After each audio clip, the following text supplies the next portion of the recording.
Get up, you lazy sons of whores! There's men out there who want to fuck your corpses! Bran is finally getting ready to ride outside of the castle in the oversized saddle that Tyrion Lannister designed for him. He has been riding a horse he named Dancer in the yard for the past fortnight, getting bolder each time. With his legs unable to grip, the swaying motion of the horse makes him unsteady at first, but the straps around his chest and thighs prevent him from falling. Soon Bran gets into the rhythm and his anxiety fades into a tremulous smile. Bran would have preferred to have gone out with just Robb, but neither Maester Luwin nor the new captain of the guard, Hallis Mollen, would allow it.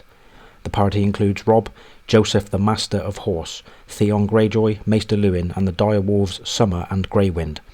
As they pass through the village, Theon calls out to two serving wenches by the alehouse. One blushes, and Theon declares to Robb that she squirms like a weasel in bed, but blushes if you say anything to her in the street. Before Theon can continue his ribald story, Robb insists he not talk about such things around Bran. Bran notes that Robb seems to admire Theon, but Bran has never warmed to him. Bran asks to go faster, and Robb agrees and spurs his own horse. Bran brings Dancer to a gallop, and catches up to Robb at the edge of the Wolfswood. Bran exclaims his excitement at being able to ride, and Robb smiles, but Bran can tell something is bothering his brother. Robb notes that something is bothering the direwolves as well, before admitting there was a raven the night before. The news recently from the ravens has not been good. Uncle Benjen has still not been found, and their mother has taken Tyrion Lannister captive. Bran remembers Robb sending riders with commands throughout the north. Nobody had told him what was happening, but Bran knew it was about the Lannisters and not good. There is something about the Lannisters that Bran knows he ought to remember, but when he tries to think what it is, he becomes dizzy and his stomach clenches. Robb explains that the message was from Alyn in King's Landing. Heward, Weil, and Jory Cassell have been murdered by the Kingslayer. Bran cannot understand why anyone would kill Jory, whom he remembers, chasing him across the roofs of Winterfell. Robb continues solemnly that their father's leg was shattered in the fight and that he has not woken since.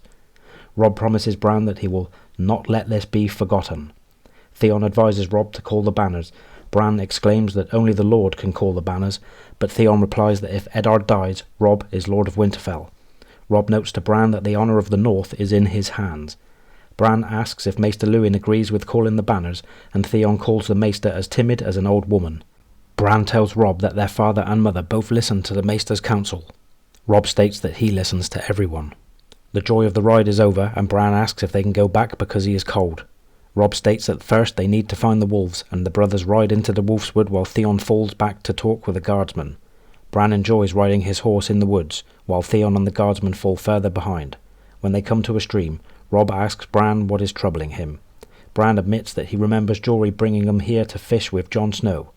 Bran asks if they will ever see Jon again, and Robb reminds him that even Uncle Benjen came to visit. Then the wolves howl, and Robb rides off to get them, asking Bran to stay there. Bran is anxious about the others when 4 ragged men and 2 women surround him. Bran can tell they are neither foresters nor farmers, and suddenly he remembers how richly he is dressed. The biggest man asks if he is lost, and Bran says that his guard will be along shortly. Bran, seeing their clothes, believes that the rags could be the black of the Night's Watch. He remembers that his father said deserters are dangerous because they know their life is forfeit. The outlaws demand his silver pin and his horse. When Bran tries to explain that he cannot dismount, they do not believe him. The big man, whom the others call Stiv, grabs the reins before Bran thinks of turning and riding off.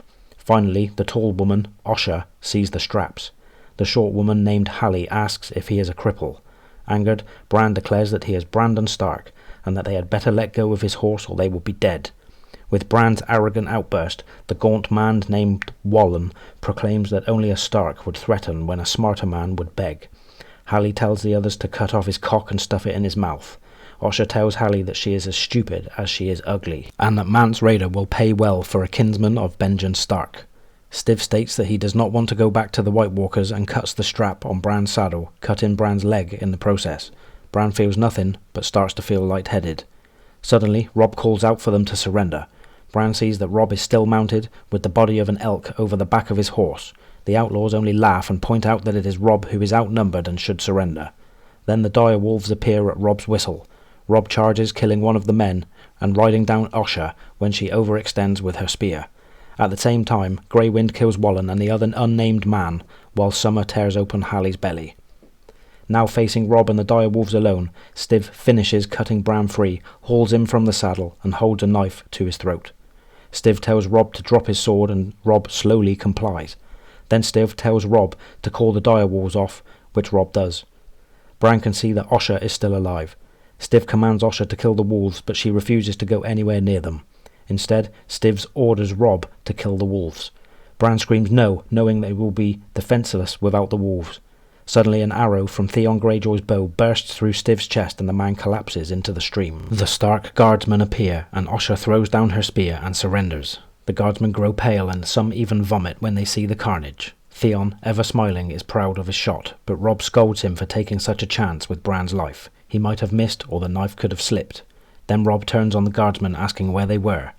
They explain that at first they were waiting for Maester Luwin, and Theon admits he led them off to hunt a turkey. Rob is angrier than Bran has ever seen him. As Maester Luwin examines Bran's wound, he points out to Rob that 2 of the attackers wear the black of the Night's Watch. Rob orders their heads cut off for transport back to the wall, but orders the bodies left unburied. The question of what to do with Osha comes up. The woman drops to her knees to beg Rob to spare her, proclaiming that she will serve him. When Rob asks what use he might have for an oathbreaker, Osha insists that, as a wildling, she broke no oaths. Theon suggests that they give her to the wolves, which causes Osha to shudder, and even some guardsmen to look queasy. Maester Luwin advises that they question her, so Rob orders her bound and brought back to Winterfell. I demand a trial by combat.